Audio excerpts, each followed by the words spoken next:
Radhe Radhe my friends, स्वागत है आपका आपके अपने चैनल श्री राधे कृष्णा पर। फ्रेंड्स, कैसे हैं आप? आई होप आप जहाँ भी हैं बहुत खुश हैं, एकदम स्वस्थ हैं, मज़े में हैं, आनंद में हैं। फ्रेंड्स, आज मैं आपके साथ जो कथा लीला शेयर करने जा रही हूँ उसमें ये बात सिद्ध होती है कि कहते हैं ना, पता नहीं कौन से गुण पे बिहारी रीझ जाते हैं, भगवान रीझ जाते हैं। तो इस कथा लीला को पूरा सुनिएगा, उम्मीद है आपको ज़रूर पसंद आएगी। फ्रेंड्स, काफ़ी समय पहले पहले की बात है। एक शिकारी था जो कि शिकार करके अपना गुजारा करता था। जंगल में जाता, जानवरों को मारता और कभी हिरन मारता, कभी कोई और खरगोश मारता। ऐसे ही जानवर मार के लाता और अपने घर पर लाता और उसे उसकी माँ पकाती, वो पकाता और उसी से उनका जीवन यापन होता था। इसी से वो अपना गुजारा करते थे। तो जो शिकारी की माँ थी, उसने हमेशा यही सिखाया था शिकारी को कि चाहे तुम जितने भी पाप कर लो, पर अगर किसी संत को देखो, कोई मंदिर हो, तो संत के सामने भी प्रणाम करना, और कोई रास्ते में मंदिर आए तो उसे भी, उसके सामने भी प्रणाम करना। तो यही शिकारी की माँ ने उसे सिखाया था। तो एक बार की बात है, जंगल में जब शिकारी शिकार करने गया तो उसने एक गुफा देखी जिसमें एक महात्मा बैठे थे। उसने उन महात्मा को प्रणाम किया, क्योंकि उनकी माँ ने, शिकारी की माँ ने बताया था कि कोई महात्मा दिखे तो उसे प्रणाम करना। तो दूसरे दिन जब शिकारी वहाँ से जा रहा था तो उसने फिर उस गुफा में देखा, तो वह महात्मा फिर उसी गुफा में तपस्या में लीन बैठे थे। तो फिर उस शिकारी ने उस महात्मा को, वो जो महात्मा बैठे थे, उनको प्रणाम किया। ऐसे ही 3-4 दिन बीत गए। शिकारी रोज़ देखता कि महात्मा ऐसे ही आंखें बंद करे बैठे हैं, ना कुछ खाते हैं ना पीते हैं। तो उन्हें लगा कहीं ये महात्मा ऐसे ही भूखे प्यासे रहकर मर ना जाए। तो उसने सोचा क्यों ना महात्मा जी की सहायता की जाए, मदद की जाए। और इसी यही बात सोचते हुए, मन में रखते हुए, वह शिकारी महात्मा के पास पहुंचा और सामने बैठकर बोला कि महात्मा जी प्रणाम। आवाज़ सुनकर गुफा में महात्मा जी की आंख खुली। उन्होंने जैसे अपने नेत्र खोले, सामने उस शिकारी को पाया।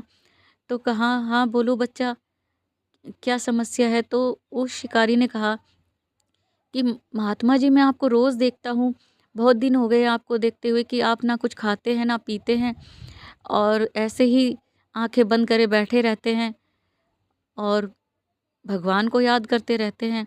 तो ऐसे अगर आप खाएंगे पिएंगे नहीं और इतने भूखे प्यासे रहेंगे तो कहीं आपको कुछ हो ना जाए, आप कहीं अपने प्राण ना त्याग दें।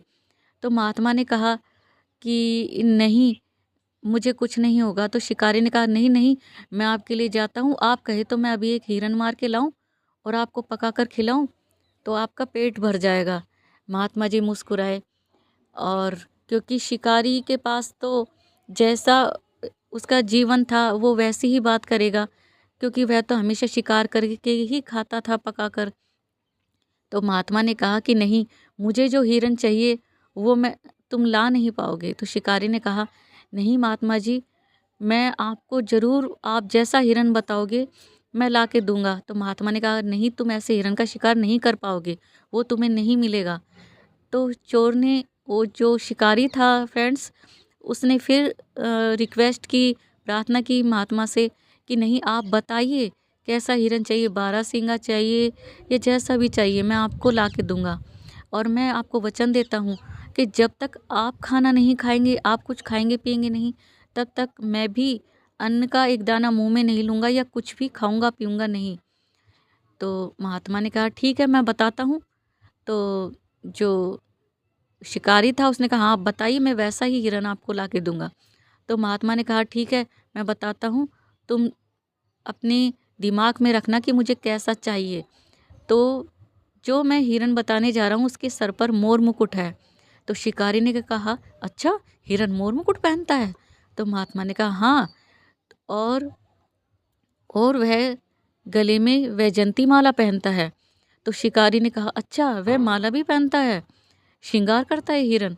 तो महात्मा ने कहा, हाँ, और वह पीली पीताम्बरी पहनता है, और जो हिरन है उसके बड़े बड़े नयन हैं, और जो मैं हिरन बताने जा रहा हूँ, उसके अधरों पर एक मुस्कान रहती है और उसके हाथों में वंशी रहती है, बाँसुरी रहती है, जिसे वो बजाता हुआ चलता है। तो इतना जब सुना शिकारी ने, तो उसे तब भी नहीं पता लगा कि ये किनके बारे में महात्मा बात कर रहे हैं। उसे लगा हाँ, ये कोई हिरन ही होगा। तो उसने कहा, शिकारी ने, ये तो बड़ा विचित्र हिरन है, जो मोर मुकुट भी पहनता है, माला भी पहनता है, श्रृंगार करता है हिरन। तो महात्मा ने कहा, हाँ, ऐसा ही हिरन अगर तुम्हें मिले तो लेकर आना, नहीं तो मेरे पास मत आना दोबारा। तो शिकारी ने कहा कि मैंने वचन दिया है तो मैं अपना वचन जरूर निभाऊंगा। और शिकारी चल दिया अपना तीर कमान लेकर और अपना जो शिकार करते हुए जाल लेकर। शिकारी इधर उधर जंगल में दूर दूर तक भटका, पर उसे ऐसा हिरन नहीं मिला। बहुत दिन हो गए जब उसने कुछ खाया पिया नहीं, तो वह भी बहुत अ, कमजोरी महसूस करने लगा और वह एक वृक्ष के नीचे लेट गया, पेड़ के नीचे लेट गया। तो जब उसके ये मन में भाव थे, उसके मन में ये था कि मैं ऐसा हिरन ढूंढूं जिसके सिर पे मोर मुकुट हो, अधरों पर बांसुरी हो, हाथ में बांसुरी हो और जिसके गल में वैजंती माला हो और जो पीताम्बर ही पहनता हो। तो उसके मन में जब ये भाव थे भगवान को ढूंढने के, तो उसके मन की तड़प जो थी वह हमारे ठाकुर जी तक पहुंच गई, श्री कृष्ण जी तक पहुंच गई।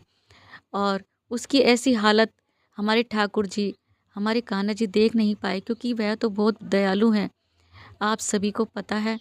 तो जो हमारे श्री कृष्ण जी हैं, वो उसके सामने से बांसुरी बजाते हुए, मोर मुकुट पहने हुए, गले में वैजंती माला, और जैसा कि महात्मा ने बताया था कि उनकी चाल भी टेढ़ी है, पैर वो कहीं रखते हैं, सीधे नहीं रखते हैं, टेढ़े मेढ़े चलते हैं। तो ऐसे ही लहराते बल खाते हमारे कान्हा जी चल रहे थे।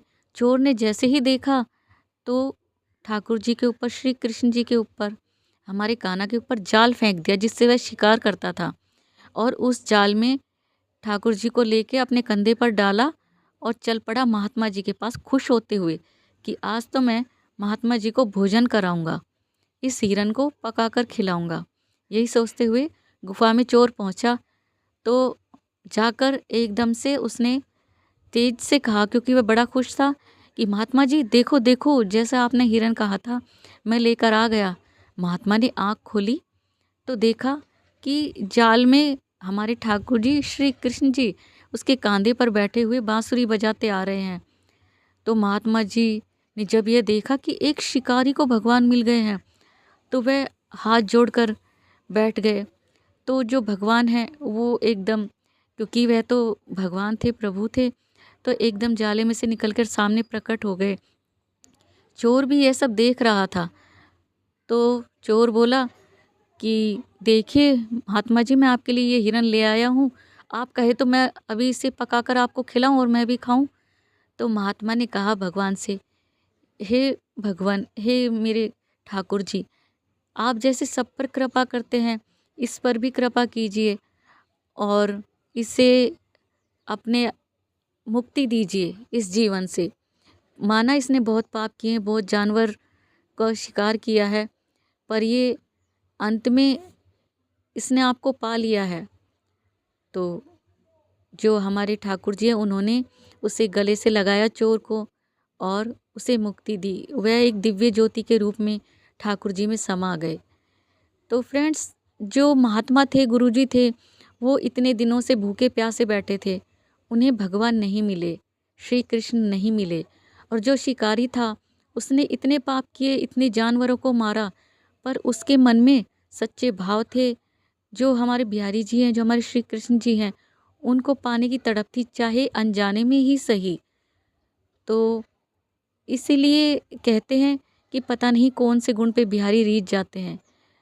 तो केवल भूखा रहना पर्याप्त नहीं है, काफ़ी नहीं है, पर यह है कि यह एक विधि होती है भगवान को पाने की। तो हाँ, व्रत आप कीजिए, सच्चे मन से कीजिए, और अगर आप व्रत ना भी करें तो भी किसी का बुरा ना करें, और सभी में प्रभु को देखें, भगवान को देखें, तो भी आपकी पूजा सफल हो जाती है। तो कैसी लगी आपको कथा लीला? कमेंट में ज़रूर बताइएगा अपने विचार फ्रेंड्स। अच्छी लगी हो तो लाइक कीजिएगा, कहीं पे कथा या कहानी दिल को छुई हो तो शेयर कीजिएगा कहानी को, कथा को, वीडियो को ज़्यादा से ज़्यादा। और अगर आप मेरे चैनल पर नए हैं फ्रेंड्स तो प्लीज़ चैनल को सब्सक्राइब कीजिएगा। अगली वीडियो में एक नई कथा के साथ, एक नई लीला के साथ आपसे फिर मिलेंगे। राधे राधे।